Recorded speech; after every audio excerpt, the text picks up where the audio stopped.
En el nombre del Padre, del Hijo y del Espíritu Santo. Amén. Señor Dios Padre bueno, te damos gracias por regalarnos un día más de vida. Gracias te damos porque nos haces instrumentos para llevar a cabo este mensaje de salvación a cada uno y a todos de aquellos que quieran ver estas plataformas digitales.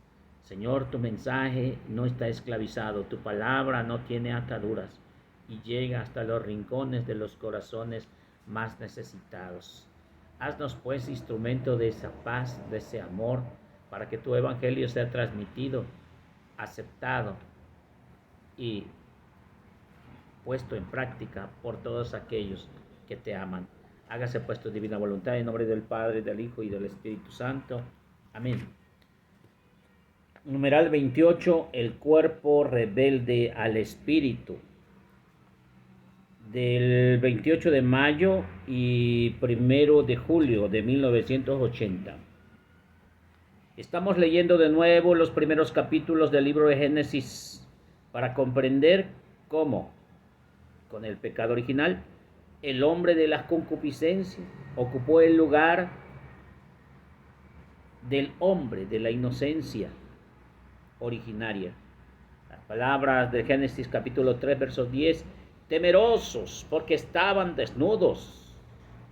Temeroso porque estaba desnudo me escondí. Que hemos considerado hace 2 semanas, demuestran la primera experiencia de la vergüenza del hombre en relación con su creador. Una vergüenza que también podría ser llamada cósmica. Esta vergüenza cósmica, si es posible descubrir por ella los rasgos de la situación total del hombre después del pecado original. Y en el texto bíblico da lugar a otra forma de vergüenza, y es la palabra que se traduce en la humanidad misma. Esto es causada por el desorden íntimo de aquello, por lo que el hombre en el misterio de la creación era la imagen de Dios, tanto en su yo personal como en la relación interpersonal a través de la primordial comunión de las personas, constituida a la vez por el hombre y por la mujer. Esta vergüenza cuya causa se encuentra en la humanidad misma es inmanente y al mismo tiempo relativa. Se comienza en la dimensión de la interioridad humana y a la vez se refiere al otro. Es la vergüenza de la mujer con relación al hombre y también el hombre con relación a la mujer. Vergüenza recíproca que obliga a cubrir su propia desnudez, a ocultar su propio cuerpo y apartar de vista al hombre que constituye el signo visible de la feminidad y a la vista de la mujer que constituye el signo visible de la masculinidad. Y en esta dirección se orientó la vergüenza de ambos después del pecado original, cuando se dieron cuenta de que estaban desnudos. Eso nos dice Génesis capítulo 3, verso 7.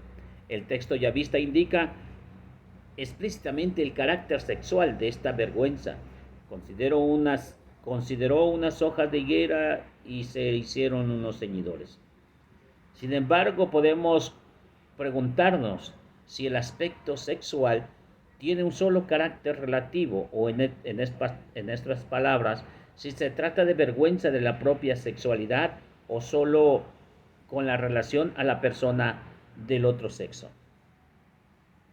Meditamos. Hermanos, se han de preguntar por qué el tío Peter está leyendo nada más. ¿Por qué no nos ilustra con sus grandes enseñanzas que el Espíritu Santo le envía? Porque considero importante cada una de las palabras que dice un santo. ¿Cuántos libros de santos has leído? Somos dichosos esta generación porque tenemos la oportunidad de ir leyendo cantidades de libros de santos. El Papa San Juan Pablo II, uno de los santos que más ha escrito, y este es uno de los escritos, que simplemente no lo quiso apartar como suyo y quiso que fuera propio de la iglesia. Por eso lo hace en parcialidades en la audiencia general todos los miércoles y continuaba los domingos. Hoy el numeral 28, en su sección primera, nos habla sobre el cuerpo y la que se revela el espíritu. Y verdaderamente Génesis 3:10 dice que estaba desnudo, por eso me escondí. Esa es la vergüenza que dice el Papa que se llama cósmica. En general, habíamos dicho también en otras secciones que el Papa da comienzo a una corriente filosófica llamada personalista, que habla exclusivamente de la dignidad de la persona, no tan solo porque está hecha a imagen de Dios, sino porque también pone en ella algo de su esencia. Por eso somos creativos, por eso somos inteligentes. Ahora bien, esta caída, solamente el misal romano dirá qué tan dichoso pecado que nos llevó a tan grande Redentor. Estaremos próximo a escucharlo ya en Semana Santa, empezaremos miércoles de ceniza, pero a lo que voy es que debido a esa caída empieza una experiencia conocida como humanidad. Yo no sé si existan otros universos paralelos, distantes, cercanos, dimensiones. Lo que sí sé es que vivo esta dimensión y este es mi universo. Y en este universo yo prefiero escudriñar lo que está en la Sagrada Escritura para empezar a entender la realidad y adorar a mi Señor con fundamento bíblico. Por eso el Señor en esta forma nos lleva a esta enseñanza de esa vergüenza, dice el Papa, que esa inocencia del hombre se transformó en la concupiscencia que hemos visto. Se hicieron unas hojas, unos ceñidores,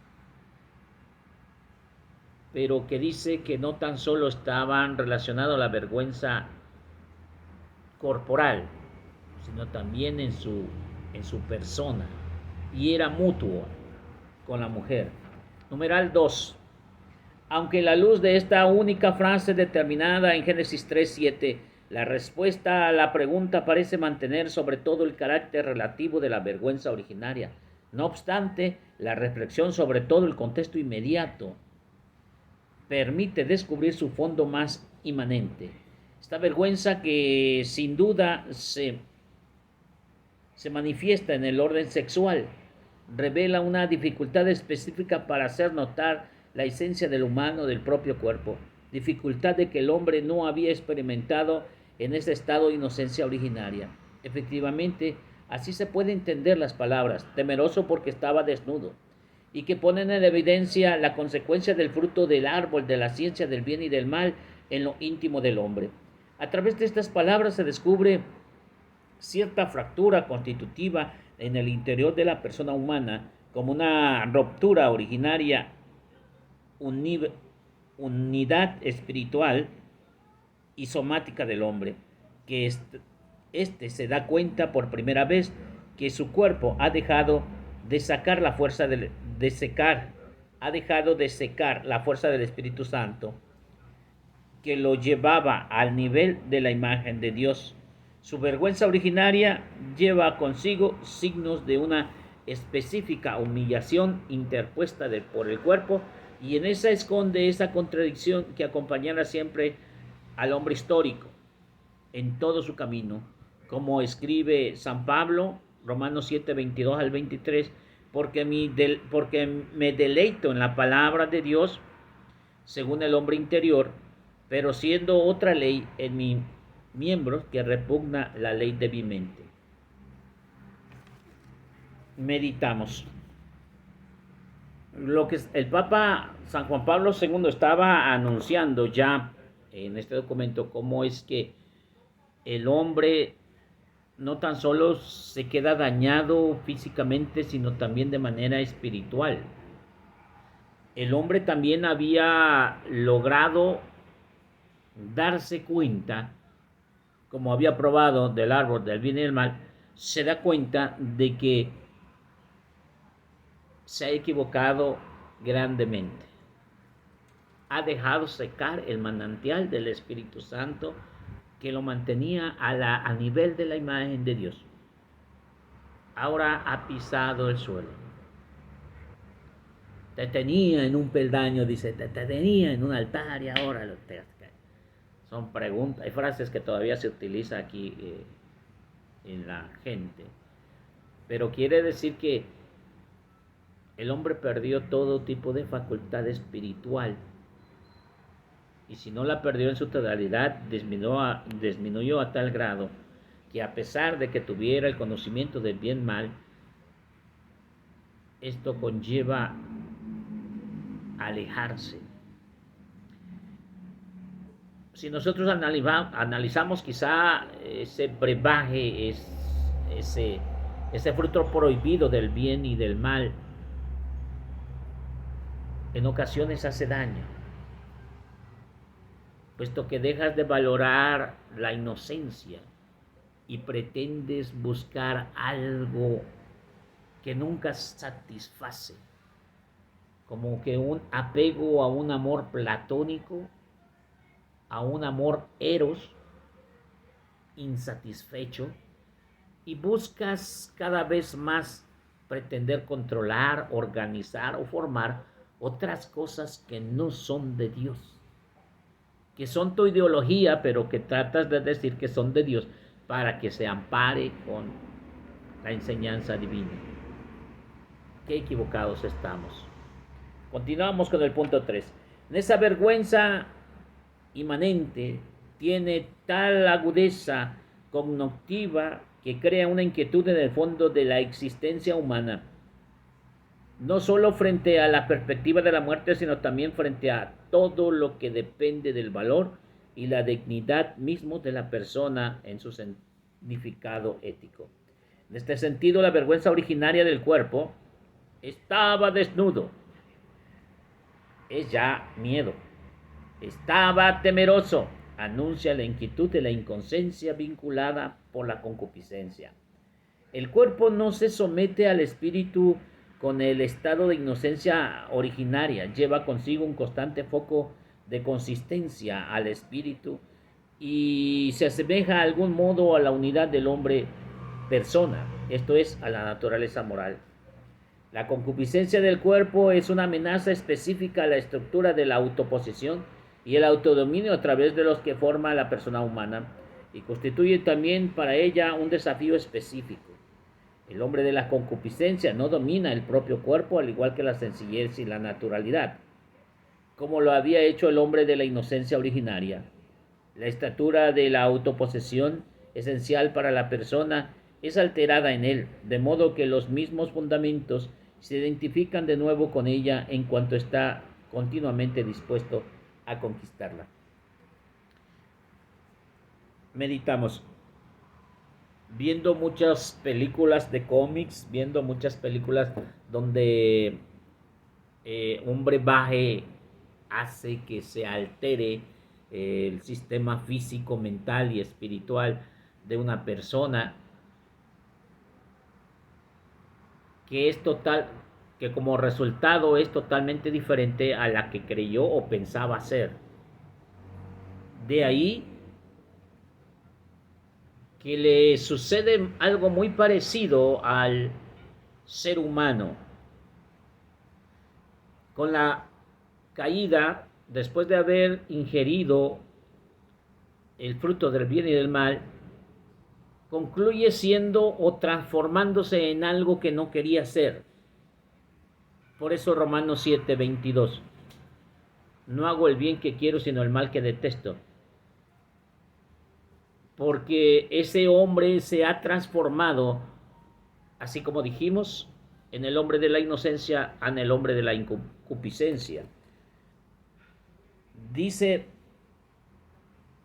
la vergüenza es inmanente. Yo me quise detener en esa parte, así iniciamos.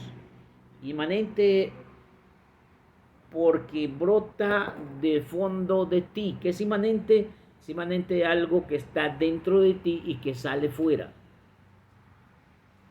¿Cómo decirlo? Dios, creador del universo, antes de crear todo el universo, incluyendo la tierra, Él se mete en sí mismo y dijo, y ahora que se haga el universo, y ¡fum! Se hizo el universo. Pero cuando lo pensó es de manera inmanente, estaba dentro y lo quiso sacar fuera.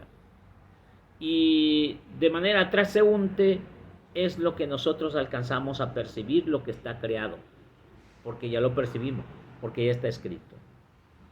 De igual manera, la vergüenza es algo que está dentro, porque el brebaje o el fruto prohibido ocasiona esa desfiguración de tu ser, esa distancia con Dios, ese repudio a las cosas sagradas.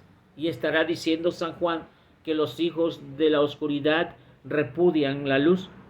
De igual manera, poco confundidos, el ser humano intenta apartarse de Dios, por eso siente miedo y está desnudo. Punto número 4. En este desequilibrio interior, está vinculada a la vergüenza inmanente y con ella tiene un carácter sexual, porque precisamente la esfera de la sexualidad humana parece tener una envidia particular en ese equilibrio, una evidencia que brota de la concupiscencia y especialmente de la concupiscencia del cuerpo. Desde este punto de vista es su primer impulso del que habla Génesis 3:7. Viendo que estaban desnudos, cosieron unas hojas y se hicieron unos ceñidores. Y es muy elocuente, es como que el hombre de la concupiscencia, hombre y mujer, en el acto de conocimiento del bien y el mal, experimentase por haber cesado sencillamente de este también a través del propio cuerpo y del sexo, y por encima del mundo de los seres vivientes o animalía. Es como si experimentase la fractura de la integridad personal del propio cuerpo, especialmente de lo que determina su sexualidad, y está directamente unido a esa llamada de unidad en la que el hombre y la mujer serán una sola carne. Génesis 2:24. Por eso ese pudor emanente y al mismo tiempo sexual es siempre al menos indirectamente relativo. Es el pudor de la propia sexualidad con relación con el otro ser humano. De este modo el pudor se manifiesta con el relato de Génesis 3 para que seamos, por el que somos, en cierto modo, testigos del nacimiento de la concupiscencia humana. Está suficientemente clara, pues, la motivación para remontarnos de las palabras de Cristo sobre el hombre, o sea, varón, que mira a una mujer deseándola con malos ojos, Mateo capítulo 5, verso 27-28. En ese primer momento en que el pudor se desarrolla mediante la concupiscencia y la concupiscencia mediante el pudor, y así entendemos mejor el por qué y en qué sentido Cristo habla de cómo adulterio cometido en el corazón, porque se dirige al corazón humano. Meditamos. Ciertamente el desequilibrio, como dice el punto número 4, así inicia, el desequilibrio mental y espiritual que sufre el hombre es a tal grado que lo hace esclavo de las concupiscencias. Hemos estado viendo concupiscencia, son deseos desenfrenados. Si bien en el hombre fueron puestos como cualidades, pero toda cualidad mal empleada o desarrollada de manera humana o carnal tendrá una transformación. Por ejemplo, el deseo, ¿ustedes creen que Dios no nos puso deseos en nuestro cuerpo? Sí, pero deseo normal, para que nosotros deseáramos tener relaciones sexuales. Ese no es el problema. El problema es que nosotros lo llevamos a otro tipo de deseo desenfrenado, a tal manera que puede ser una persona, pues no sé, un violador, un, una persona enferma sexualmente. Estaba bien el deseo, pero ya después el mismo hombre, en sus instintos desorbitados, llamados concupiscencia, termina concluyendo en algo que no es. Miren, estamos hablando de 1980, es decir, hace 20, 40 años. Se escribió eso hace 40 años. Pero de 40 años a la fecha, hermanos, si ustedes ponen atención, está la humanidad totalmente desfasada. Hoy hay leyes donde se les permite a la mujer casarse con animales.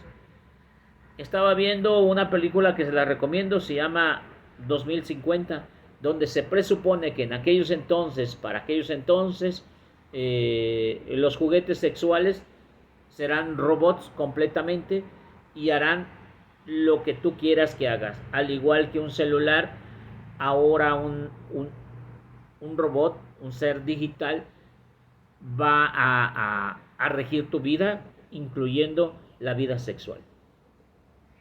Esto es aberrante, si no es que tétrico y terrorífico. No sé qué es lo que va a pasar. Se la recomiendo porque lleva una buena finalidad y al final se desarrolla. Un hombre que se enamora de ese maniquí o de ese robot termina ofendiendo al productor de este modelo. Vamos a terminar. El corazón humano guarda en sí al mismo tiempo el deseo y el pudor. El nacimiento del pudor nos orienta hacia esos momentos en que el hombre, cerrándose a lo que viene del Padre, se abra y procede del mundo. El nacimiento del pudor en el corazón humano va junto con el conocimiento de la concupiscencia, de la triple concupiscencia, según la teología de San Juan capítulo 1, verso del 2 al 10, primera carta de Juan capítulo 2, verso 16, en particular en la concupiscencia del cuerpo. El hombre tiene pudor del cuerpo a causa de la concupiscencia, más aún tiene pudor tanto en el cuerpo como precisamente en la concupiscencia. Tiene pudor del cuerpo a causa de la concupiscencia. Tiene pudor del cuerpo a causa de ese estado de su espíritu, el que la teología y psicología dan la misma denominación sinónima, deseo o concupiscencia, aunque su significado no sea del todo. El significado bíblico y teológico del deseo y de la concupiscencia refiere pues del que se usa en la psicología. Por esta íntima, el deseo proviene de la falta o de la necesidad que debe satisfacerse el valor deseado. La concupiscencia bíblica, como decimos en la primera carta de Juan, capítulo 2, verso 16, indica el estado del espíritu humano alejado de la sencillez originaria y de la plenitud de los valores que el hombre y el mundo poseen en las dimensiones de Dios. Esta sencillez y plenitud del valor del cuerpo humano en la primera experiencia de la masculinidad, feminidad, de la que habla Génesis capítulo 2, versos 23 al 25, ha sufrido en las dimensiones del mundo una transformación radical y entonces juntamente con él la concupiscencia del cuerpo nació del pudor. Bueno, la verdad aquí me gusta porque es una comparación entre lo que es la psicología, término del deseo de psicología y término de deseo o concupiscencia en lo que es la Biblia. La psicología dice que deseo es esa reprensión, pero que tiene que ser satisfecha. De ahí para acá podemos entender por qué la psicología, en lugar de apoyar la moral o en lugar de apoyar a evitar ciertos males sociales o cósmicos, dice el padre de San Juan Pablo II, en lugar de evitar ciertos daños, como que los prolifera y los anuncia y como que manda que se multiplique. Por ejemplo, ese hombre que está enfermo sexualmente piensa que es un niño, aunque ya tenga 60 años, piensa que es un niño y necesita jugar con niños y que él ya quiere usar pañal y que ahora va a jugar con las niñas a jueguitos sexuales. Eso está enfermo, pero el psicólogo dice que está bien, que uno puede ser lo que se quiera ser. Aquel niño de 7 u 8 años que quiere ser mujer o la niña que tiene 10 años que anda ya correteando a las niñas porque les gustan las mujeres, y entonces cada quien puede ser lo que quiere ser. La término concupiscencia o deseo bíblico dice que es la falta de espiritualidad por haberse alejado de la fuente inmanente del amor divino, del Creador, vaya. Terminamos. El pudor tiene un doble significado. Indica la amenaza del valor en sí mismo y al mismo tiempo protege el interior de este valor. Eso lo escribió Karol Wojtyla, Amor y Responsabilidad, en capítulo 2, Metafísica del Pudor. El hecho de que el corazón humano, desde el momento en que nació allí, la concupiscencia del cuerpo guarde en sí también la vergüenza, indica que se pueda y que deba apelar a él cuando se trata de garantizarse esos valores a los que la concupiscencia quita su originaria y plena dimensión. Si recordamos esto, estamos en disposición de comprender mejor que Cristo, porque Cristo, al hablar de la concupiscencia, apela al corazón humano. Hasta aquí, hermanos míos, Dios me los bendiga. Vamos a continuar con estos hermosos temas el día de mañana. No se pierda ningún capítulo, transmítala, envíenlo, chequenlo. Ustedes en su casa escriban algo bonito, lo que les haya enseñado. No son mis palabras, son las palabras del Papa San Juan Pablo II, pero que viene iluminada por el Espíritu